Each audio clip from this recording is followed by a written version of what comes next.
Hi, finally the PT result is out, and a lot of people who have been calling me about what should we be doing at this stage. That's a very common question, and I would like to tell you that KSG, as always, is prepared to have its role in the kind of a scheme of things which are unfolding in front of you. First of all, I must tell you that it has been very interesting year. I don't want to call it difficult or easy or whatever. Definitely not easy and definitely not difficult. It's been an interesting year where a lot of things underwent change. But extrapolating the same change that you have got, which possibly can be there in mains as well, one has to be very alert in its preparation. Every single hour that you have from today onward, it's going to be extremely vital and would determine as to where you stand ultimately in your final ranking. You know that you've seen this year's result. Very small margin between two ranks has always been like that, and one has to be very careful of getting one extra mark at all the places. In fact, the kind of workshop that we are organizing for you, that's going to start from 15th, 16th and 17th, then again 21st, 22nd and 23. Today I'm going to give you a brief outline about what to expect during workshops. It's very unique of its kind, I must tell you. But today, on day 0, as I have been instructed by my esteemed colleague, to make you aware about the kind of expectations that we have lined up for us in the workshop. In fact, I'm also, on the day when the PT result has been decided or declared, I would like to tell you that how one should actually move forward. Let me sensitize you about a few things. We have a lot of time, a kind of difficulty in understanding the question per se. I'm telling you, it's an open secret. There is a generational gap between me and you. And it is my generation which is setting the question. I come from the mainstream, despite the fact I have spent 3 decades plus in coaching sector. I have started my career and in between also has been part of Delhi University. I have been part of Delhi School of Economics. When I have been associated with that mindset, let me tell you about the expectation of the mindset of the mainstream faculties as to what they have in their mind when they're asking you some question. So, a lot of time, it is difficult for you to understand the demand of my generation. I would like to give you only a few examples today to understand that. And the second thing, which is what you have to be careful about, mindful of, is you should be really understanding the nuances that you have to cut through to get down to the points that is there in your mind at difficult faculties at different locations to pick up and weave a beautiful answer. And that is where a lot of practice is required. So not only we are going to tell you about the requirement of the question that you have to be very careful about, you would also be told as to how to really craft or curate a beautiful answer out of the facts that you already have got. I personally believe in the fact that all of you who have cleared PT few hours ago, you all have potential to top the country provided you move in the right direction from today onward and have practiced enough to have honed the skill to use all the information that is already existing. Clearing PT is a big testimony of the fact that you have all what it takes to top the country. I'm sure you also know that. So how you spend the time here onward is going to be very important. I, not only having spent time in coaching sector, but also spending a few years in mainstream teaching, I'm going to tell you as to what we expect from a question. It looks very simple, but then there are a lot of flat questions they have got lots of nuances hidden behind. Here, as a very small, brief expression of that, I will take one question for different dimensions and then would explain to you as to what is expectation of the question. And then after that, I would like you to tell you about the kind of scheme of things that we would like to take you through in test series.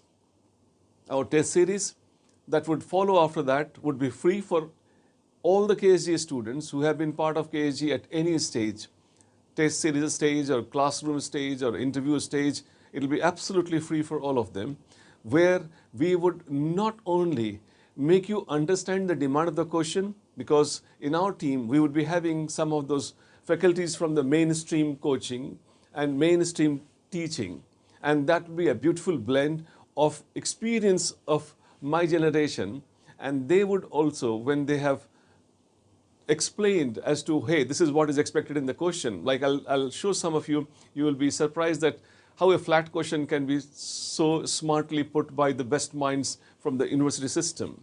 And then after that, we would make you practice, and you will be evaluated in that test series by a set of people who would be mentored, monitored, and vetted by the mainstream faculties from university system. And I am going to ensure that when you have done that, we don't stop there. We understand each one of you are very unique.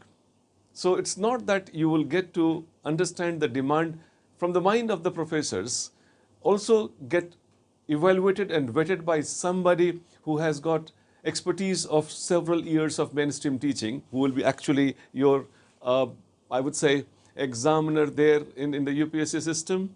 But also you would be in a bespoke manner assisted by an extremely motivated team of KSG who would provide you all the requirements that you have got in the process.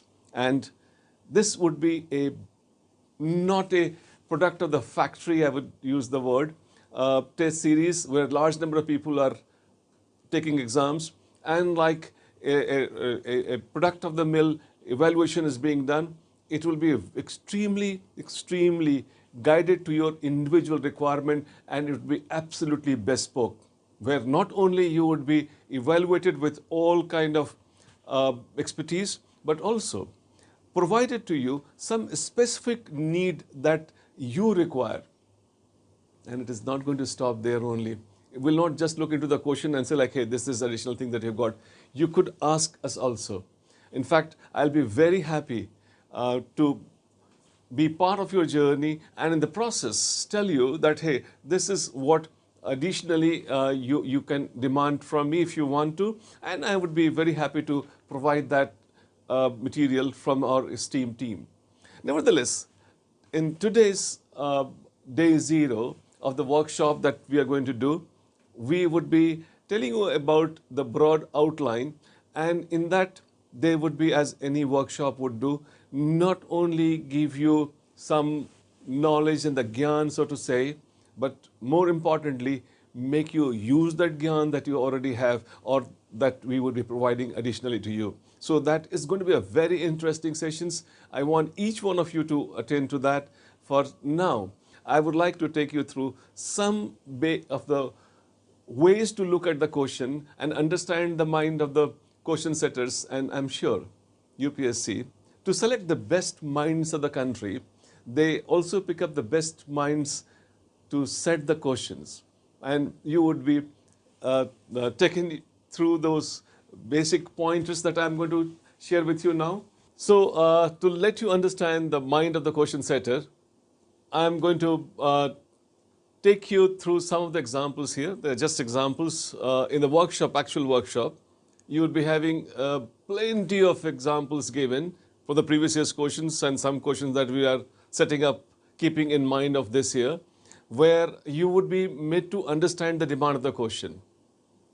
To give a few examples here, I'm just taking you through a few angles to look at some of the questions which have been asked in the past. Of course, this is not important that which year the question was asked and how much marks were there, but just I'm sensitizing you about the parts that the questions have got. Because if the questions come in 5 parts or 4 parts or 3 parts, each part has got some marks allocated to it.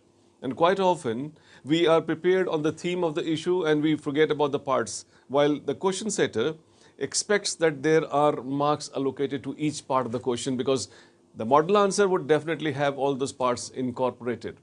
Keeping that aspect in mind, I like to give you that you should be sensitive about the parts of the question. Look at it as a very small, straight question. List the Central Asian Republic and identify those of particular strategic and economic importance to India. Examine the opportunities and bottlenecks in enhancing relations with these countries. Normally, one would not imagine that there are so many parts of the question, but if you look at carefully, you will see list the Central Asian republics. That means you have to write about all those stans that you have got there, and identify those of particular strategic, one second part, and economic importance, third part that you have got to India. So list strategic, economic importance to India, examine the opportunities, fourth part, and bottlenecks in enhancing relations with these countries. There are 5 parts of this question. And if somebody misses out one part, I'm sure you understand, is writing only about 80%. Somebody misses 2 parts, is writing only about 60% of the demand of the question. So one has to be very careful about understanding the parts of the question, but that's one part of it. Another, I really appreciate the kind of minds that the people have got there in UPSC, and they are basically selecting people who are precise and understand the demand of the question. Let's say, look at this. Not many years ago, river linking was a concept, but it is becoming reality in the country. And discuss the advantages, mind the word advantages, discuss the advantages of river linking and its possible impact on the environment. If you are not a very careful reader, if you do not understand this, you would read this as impacts on the environment. Because very logical. I mean, once you think about projects of such humongous scale, you can think of a lot of environmental footprints generated in the process. So one has to be very careful about that. It's not possible impacts, it is impact. Of course, in such question, it becomes very difficult to really cater to these requirements. And for that impact, you have to take one impact where you can incorporate many points. Like you can talk about environmental degradation has happened. And within that degradation, you could possibly take up several points. But then you can't talk about several different impacts, because UPSC is not casual when they're asking, discuss the advantages. Here they have got advantages. They could have had impacts also here. I hope now you're getting some feel of the real nuances the questions have got, and the best minds who set the questions to select the best minds of the country, as I told you a little while ago. Then, apart from that, UPSC is also interested in searching for the person who makes sense out of the chaos. There are a lot of chaos that you have around you when you are posted as an IAS or IPS or IRS officer, and within those chaos, you have to make a sense out of it. So they quite often give a chaotic situation and just release the question somewhere in between. So sometimes people get trapped into those chaos and miss out on the real demand of the question. In fact, in the interview also I've seen this is a common practice they do when they are deciding about giving somebody high marks. They would ensure that is given to the person who can make sense of the chaos. Look at this question. Despite consistent experience of high growth, India still goes with the lowest indicator of human development. So here you see that consistent high growth is a trap. It's not the question on high growth. India still goes with the lowest indicator. It's not the lowest growth of human indicator. That's the question. Examine the issues, I'm sure now you know that not issues, issues that make balanced and inclusive development elusive. So it's not about balanced development, it's not inclusive development, but the elusivity of it. Something which is still stays away, something which is still not under the grip is where the question is lying. So a lot of things that they have given here where it is logical for somebody who is unmindful of this technique and unmindful of the practice that must be gone in this, they would miss out on this real demand of the question and end up writing something around. And I always tell people, you don't get marks for writing, you get marks for answering. And here is the question, and lots of traps. There are many examples that we would like to take you through where we will make you sensitized that you don't fall into that trap, and then you write an answer where you get a marks that you deserve to be given. Apart from that, the core is also very important. Like, for example, elaborate the impact of National Watershed Project in increasing agricultural production from water-stressed areas. If you look into this question, there are so many Venn diagrams, if you remember your school days, that you used to make to identify the core. Elaborate the impact of National Watershed Project in increasing agricultural production from water-stressed areas. So you have to write only about water-stressed areas from the perspective of agricultural production increasing within the broad outline of National Watershed Project and in terms of their impact. So one goes for a very precise location of water-stressed area for increasing agricultural production, and you have to write about the impact of watershed. So you cannot write different types of impacts. You cannot write about different types of watershed project. You have to write about the impact that they have been able to create in only water-stressed areas. So that's where you have to really see. And in water-stressed area, not all kind of impact. Also, it is agricultural production. Not all kinds of agricultural production, but only for increasing agricultural production. It could have been diversification of agriculture. It could have been something else as well. Commercialization of agriculture. But here, the word increasing is where you have to really emphasize. And then the context is given here. So I think there are a lot of practice that we're going to take you through this workshop. I like you to sincerely participate and don't expect that in 1 or 2 or 3 questions when you have kind of practice, you are able to really understand the core of the question. There's a lot of practice that is required, and then you would be able to understand that, hey, I have to focus on this within the outline of this, within the outline of that, and within the outline of this, so that when you know the core of the question, as in Venn diagram, you would be, even if at all you are going out of the core, you're not going too far away. And that is something which is what I would like you to keep in mind. Another way to look at the question is the flow or zone of the question, temporal and thematic. Like, for example, I can give you a context outside this, like why there is poverty in India. The flow is to the past. What is the problem of poverty in India? The thing is in present. How we can attend to poverty in India? The flow is to the future. So you have to see that thematically as well as temporally. This example was of temporal, but thematically also you could possibly see, say for example, how the democracy has affected, how the maturity of democracy has affected the voting pattern of India.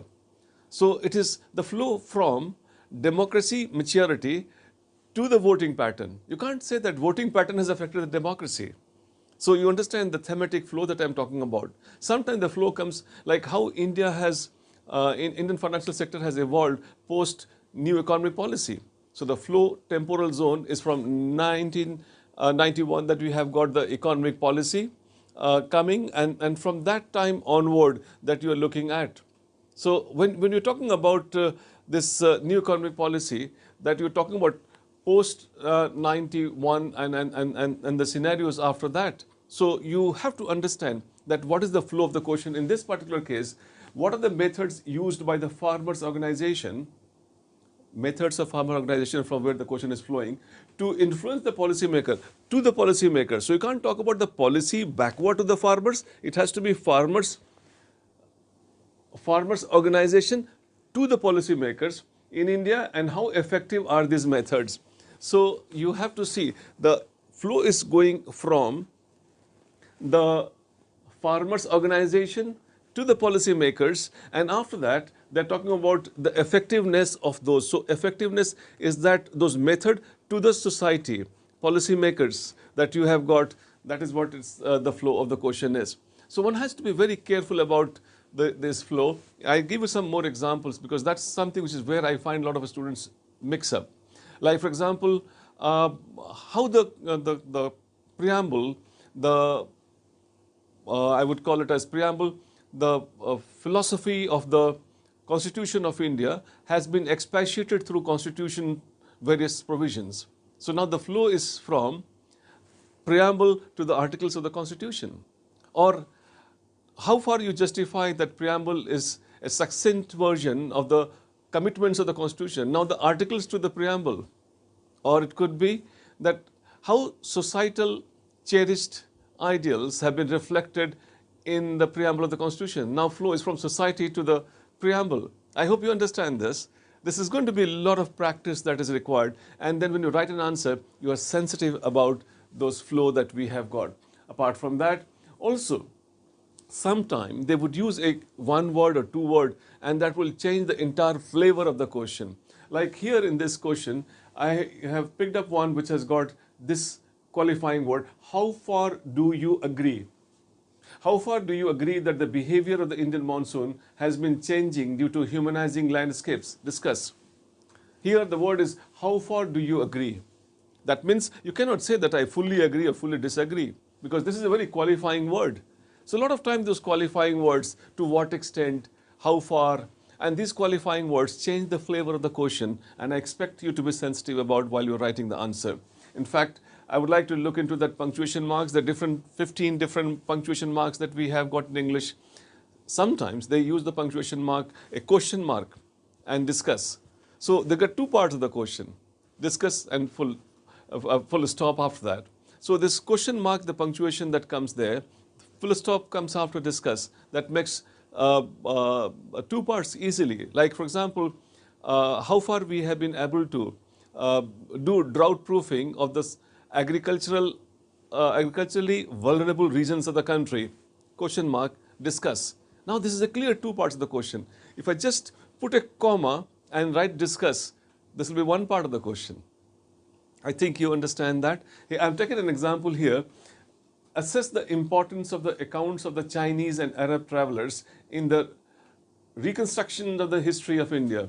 Now, if you imagine, if this is Chinese and Arabs, if I had Sino-Arab and hyphen in between, a punctuation would have made one part of the question. You can't write separately Chinese and separately Arab, because a hyphen has brought them together.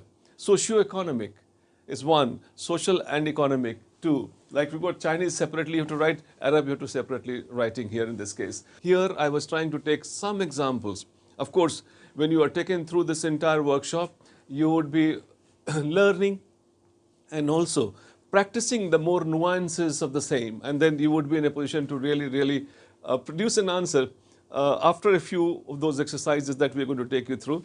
And you would have not only made to practice them, but also you would be given instant replies on, hey, this is what we're supposed to be doing. Because during those 6 days, different days that we have got, we have set out a plan where not only we are equipping you on those respective themes of different years, but also make you understand those requirements that we have got in paper 1, paper 2, paper 3, paper 4, and make you a lot of practice around them, give you some of those inputs that is needed for you in those respective papers and themes, but at the same time, most importantly, make you produce them. Of course, towards the last day, we would make you write full answers, but in between, we'll make you practice about some time just understanding the demand of the question. Because in demand of the question, not only the score and the flow and the singular and plural that is important, but also flavoring or commanding words are very important. I would like to explain a few of them here itself. Like for example, we have got a commanding word that is, if it is, I'm just giving a brief introduction at this stage. I'm not going to go too elaborate in them. Most of you may be knowing it already. Like for example, the word is examine or evaluate or assess or appraise. One expects that you're writing about positive and negative of a particular issue. But then when you go to another question which has got comment, view, review, give opinion, in such cases, one expects that you're writing about what you feel about it. But then when I say what you feel about it, don't write your individual feeling, because you are one of the several thousand people who have been asked the same question. So when you have to give your opinion, you give the opinion of the youth, the age, the background, the backdrop in which you are expected to be writing this answer for the job that you're going to write answer. So feel like a youth of the country, an aspirant for the civil services of the country, and then give your opinion as your own opinion. However, when the question comes on analyze, one expects that you're writing about breaking the issues into positive, negative, and also writing your view. So I would say that evaluation plus observation or comment is analysis. But when the word critical comes, critical would never come alone. Critically evaluate, critically analyze, critically describe, critically discuss. When the word critical comes in the question, one would expect that you are writing about something which you feel as missing out on that. But then don't forget, it's you who is going to give the critical. You cannot be cynical critical. You have to be, and I underline the word, have to be constructive critical, because you're not being hired as an editor in the newspaper, you're being hired as a solution seeker. So your observations of critical nature is not pure critical, but rather constructive critical, and that's a skill that you will understand through the various exercises that we're going to take you through. Also, when the word comes like sketch, outline, highlight, trace, these are interchangeable words when you have to write about the main feature of a particular thing. But then if you go slightly more in detail, it becomes describe or what. Like for example, in interview quite often it is asked, describe yourself. So you write, you tell about that who you are, what is your name, and what is your background, and what you are comprised of is what is known as describe. It's very close to what as one understands. But then when the question comes with respect to discuss, discuss becomes very different. Discuss is where you are writing about impact part of it, interface part of it. When you're discussing something, you always try to establish the connect that it is there. Discuss, never discuss a person in the back. That's what the common example I like to give people, which means what that person has done, you should not talk about it. They never say don't describe a person in the back, but they would say never discuss a person in the back. So discussing something is writing about the impact of it. When the question comes account of or narrate, account of or narrate is temporally sequencing. You narrate a story of a movie that you have watched to your friend, which means you talk about the first scene first and the last scene last. So narration is like that.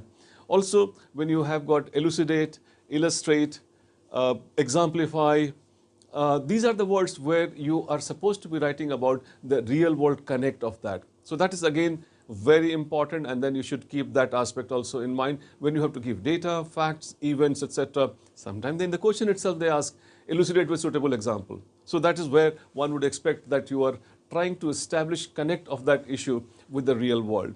I suppose these are the major words that we have got as the commanding word, and they would definitely affect the kind of answer that you're producing in the process. Because once again, I would love to repeat this, you're not writing, you are answering. And in fact, you have to do lots of practice to have it sensitized so that you are actually producing that answer. In fact, when we are taking you through this entire scheme of things, we are trying to sensitize you, and not only sensitize you, make you use it so that towards the 6th day, you are able to not only sensitized, but you have also seen that how you are effectively using it.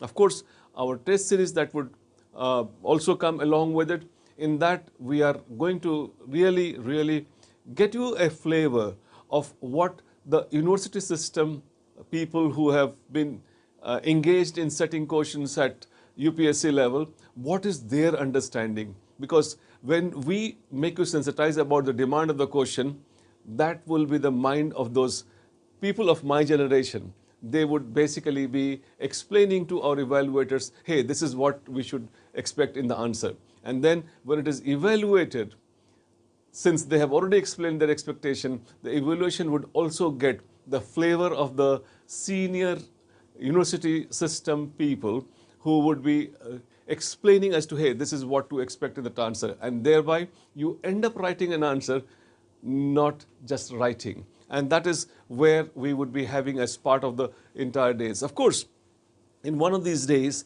we'd also be taking you through essay writing formatting, and then there would be lots of discussion around that also. But ultimately, what lies ahead of you is a kind of a thoroughly researched teamwork, which is where they are explaining to you all the requirements of the question, and most importantly, take you through the basic highlights of every segment of the syllabus, and ultimately making you do and writing and producing an answer where initially we may just be asking you to write a few hundreds of introduction, a few hundreds of conclusion, a few hundreds of the pointers, a few of those unique things that make your answer special.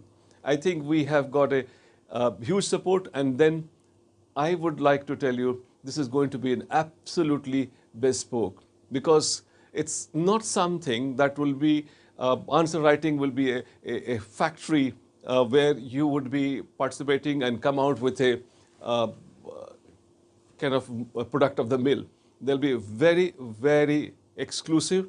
We would have a limited number of people who we can possibly take up, depending on the kind of load we can. But whosoever we are able to take, we ensure there is a remarkable difference in their outcome. Especially those people who are taking it for the first time mains, I would like them not to miss this occasion. And those people who have not been happy in the past with the marks in general studies, I think I personally invite them to join this and see a difference happening in the marks. That's a promise that I can give.